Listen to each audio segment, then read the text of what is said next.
Let's solve one previous question of graph theory. This question was asked in GATE CS 2024 set 2 question number 50. The chromatic number of a graph is the minimum number of colors used in a proper coloring of the graph. The chromatic number of the following graph is, here one graph is given and it is asking what is the chromatic number of this graph. Let me assign some alphabet for each vertex like A, B, C, D, E, F, G, H. Suppose I will assign A as red color. Then which are A adjacent? A adjacent is B, D, then F and H.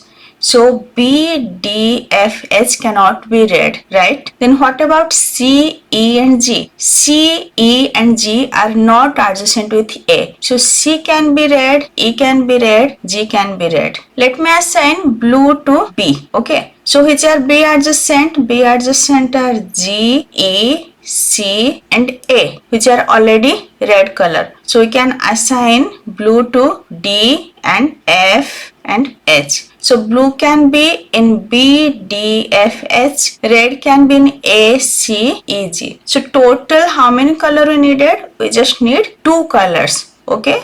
So here chromatic number is 2. Answer will be 2. I already discussed graph coloring. Just go through the lecture, and if this lecture is helpful for you, please like, share and subscribe. Thank you.